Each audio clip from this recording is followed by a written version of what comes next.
Welcome to The Explainer. Today, we're cracking open one of the absolute oldest and, honestly, most chilling cold cases in American history. The mystery of Roanoke. Picture this. It's 1590. English Governor John White has just navigated a seriously treacherous ocean voyage to get back to a fledgling settlement he helped establish off the coast of North Carolina.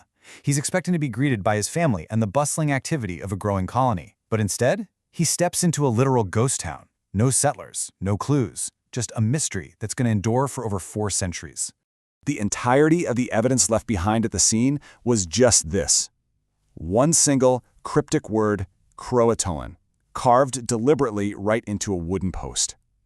Now, White had actually instructed the colonists to leave a specific carving, a Maltese cross, if they were ever in danger. But there was no cross, just this word, kind of whispering through the eerie silence of a totally empty settlement. So that leads us to the ultimate question we're trying to answer today. Where did 115 people go? You really have to understand just how baffling this was. The settlement wasn't burned to the ground. There were absolutely no bodies scattered about. Zero signs of a struggle or some violent raid. It was almost as if this entire community simply evaporated into thin air. A whole colony wiped from the map, leaving just one cryptic carving in their wake. So let's jump into the first section. The journey to Roanoke, building a new life. To understand how we got here, we've got to go back a bit. The famous 1587 expedition actually wasn't England's first rodeo. Back in 1585, Sir Walter Raleigh tried to establish a colony here, but faced intense hardships and conflicts with local Native American tribes, which forced a retreat. But Raleigh was persistent, and he sent John White back in 1587 with a new, really determined group. But notice that agonizing 3-year gap on the timeline between 1587 and 1590. We're about to look at exactly what went wrong in that blank space. Unlike those earlier military expeditions, this 1587 attempt was small but super hopeful. They brought exactly 115 people, men, women, and children. They weren't just there to explore, you know. They were literally staking their entire lives on building a permanent home in the New World. Which brings us to our next section, 3 long years, a desperate delay. Conditions in the New World deteriorated incredibly fast. By the summer of 1587, just months after arriving, food supplies were running dangerously low. Unfamiliar illnesses were spreading, and leftover tensions from that 1585 expedition made the environment highly dangerous. Realizing they just wouldn't survive without help, John White made the incredibly heavy decision to sail all the way back to England for supplies, promising he'd make a quick return. But here is where history throws a massive wrench into those plans. Talk about terrible timing, right? White arrived in England right as a huge war with Spain broke out. Every single available ship was commandeered to fight the Spanish Armada. So that ticking clock on his promise, it stopped dead. For 3 agonizingly long years, White was trapped across the ocean, leaving 115 settlers completely stranded to fend for themselves. Next up, let's look at Section 3, the only clue, a cryptic message. So, back to the carving.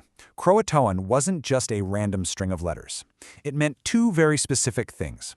It was a nearby island, and it was the name of the local Native American tribe who lived there. White immediately assumed his colonists had relocated there for shelter.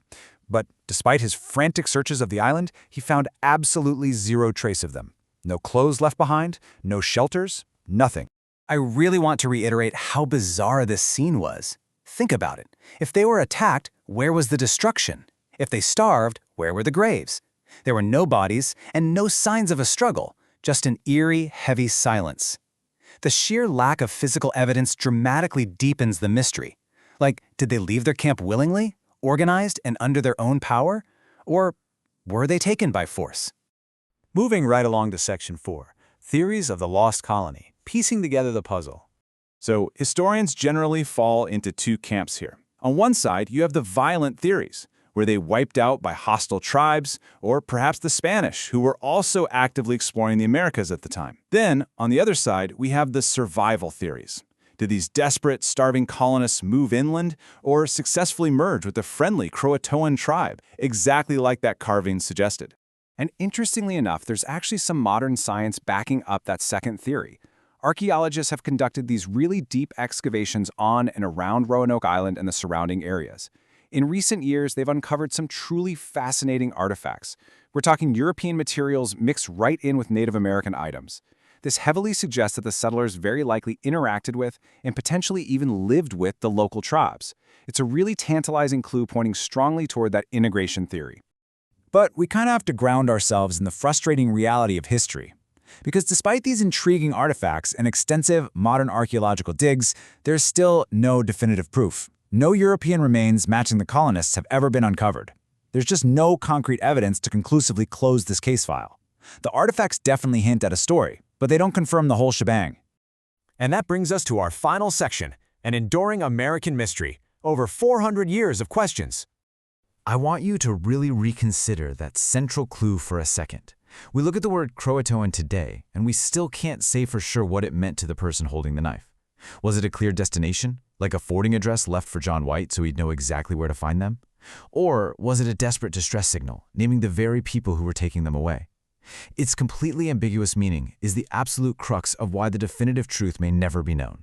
Ultimately, the fate of the lost colony remains one of history's greatest blank pages. Were 115 pioneers just victims of terrible timing and war?